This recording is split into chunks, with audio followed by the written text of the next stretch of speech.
When you reach the absolute peak of material success, the view can be terrifyingly empty.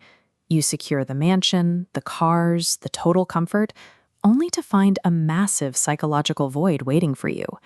There is simply nothing left to add to your life. But sitting in that palace, stripped of the daily struggle to survive, the inevitable question surfaces. What exactly are you doing here? Who are you? This paradox is exactly why the Indian mystic Osho called himself the rich man's guru. Material saturation removes every external distraction. Once the house is full, you are forced to realize that while you have everything else, you still don't have yourself.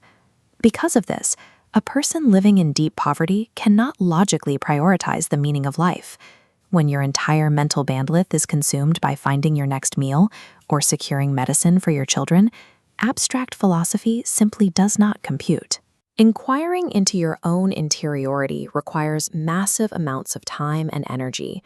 You have to be entirely free from the panic of survival before you can even begin to ask about truth. Spiritual pursuit requires a foundation of absolute material security. Enlightenment is the work of people who are no longer hungry. We already possess the tools to build that foundation. Human civilization has engineered enough technological capability to wipe out global poverty and turn this planet into a paradise. But technology is a neutral force. The same energy can fuel a creative spark or a destructive flame. A lighter can ignite a cigar, or it can burn down a house. The tool does not provide the instructions. We have mastered the physics required to launch human beings out of our atmosphere and land them on the moon.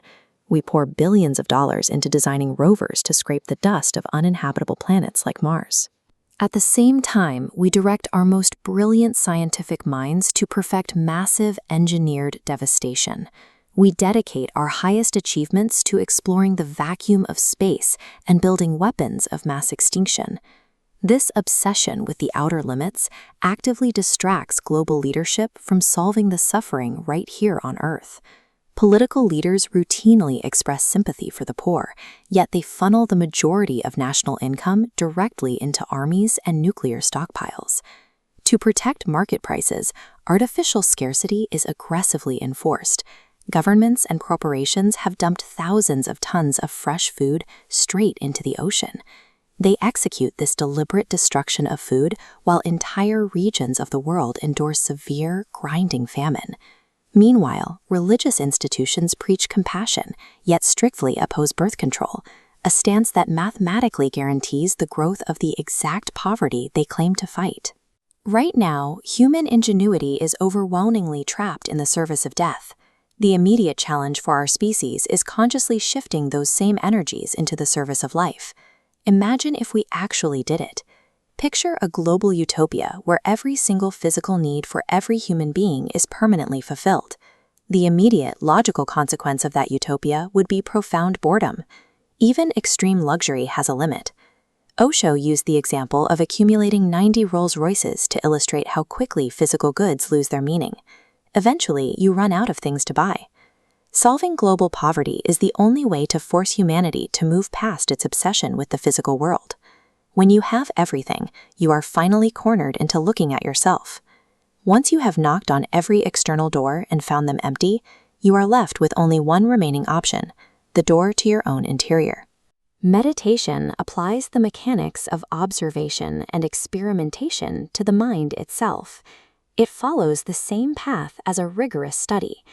In science, if you find a result that occurs without exception, it becomes a rule. Meditation functions on this same principle of consistency. Throughout history, there is not a single recorded case of someone reaching the center of their being and returning frustrated or meaningless. The result is always the same: a state of total bliss. Global wealth is simply the platform that allows us to move past the physical.